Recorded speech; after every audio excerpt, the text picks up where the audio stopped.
semuanya, selamat pagi, sehat selalu ya. Kembali kita akan belajar tematik. Sekarang kita akan belajar tematik pada tema yang ketiga, yaitu benda di sekitarku. Pada subtema 1, yaitu aneka benda di sekitarku.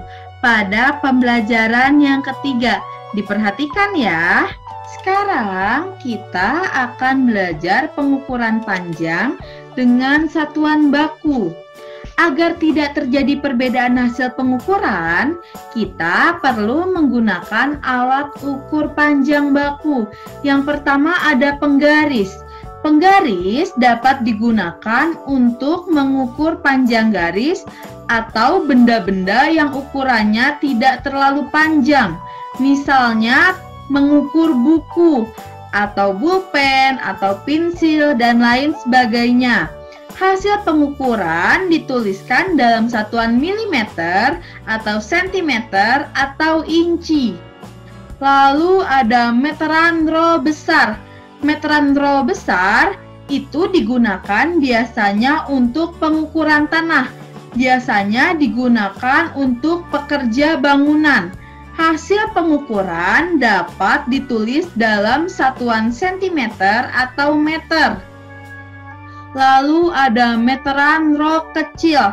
Meteran roll kecil ini biasanya digunakan oleh tukang kayu. Biasanya digunakan untuk mengukur meja atau kursi atau lemari dan lain sebagainya. Hasil pengukuran dapat ditulis dalam satuan sentimeter atau meter. Lalu meteran pita. Meteran pita ini biasanya digunakan untuk mengukur bahan atau kain atau anggota tubuh karena sifatnya yang lentur.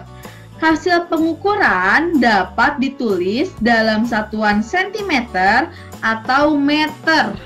Setelah mendengarkan penjelasan tentang pengukuran, tentu ada kaitannya dengan bermusyawarah dalam keluarga. Misalnya, kita akan membeli meja makan. Tentu saja perlu diukur dan perlu dimusyawarahkan bersama keluarga. Nah, sikap yang harus dijaga saat bermusyawarah yaitu mendengarkan dan menghargai pendapat orang lain, lalu menyampaikan pendapat dengan bahasa yang santun, menghargai keputusan dalam bermusyawarah, bersikap lapang dada apabila pendapatnya tidak diterima. Anak-anak, penjelasan dari Ibu Antonia akan Ibu lanjutkan. Ibu akan menyampaikan tentang cara kita menemukan informasi dalam bacaan. Apa itu informasi? Informasi adalah pesan atau hal-hal yang tercantum dalam bacaan. Kemudian, langkah-langkah dalam menemukan informasi dalam bacaan. Yang pertama, membaca setiap paragraf dengan saksama. Yang kedua, menuliskan hal-hal yang penting. Selanjutnya, Ibu akan memberikan contoh menemukan informasi dalam sebuah bacaan.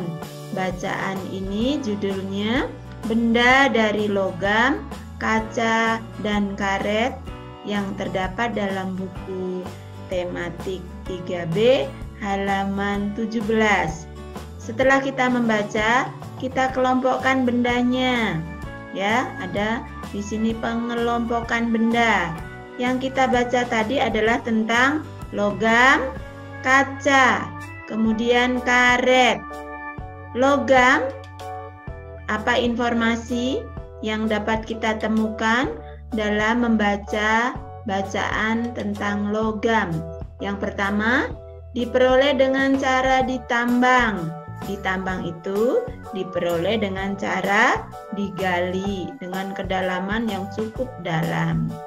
Kemudian, sifat logam, penghantar panas yang baik, kuat, keras, tidak menyerap air, dapat ditempa. Dapat ditempa itu dapat dibentuk. Kemudian kaca.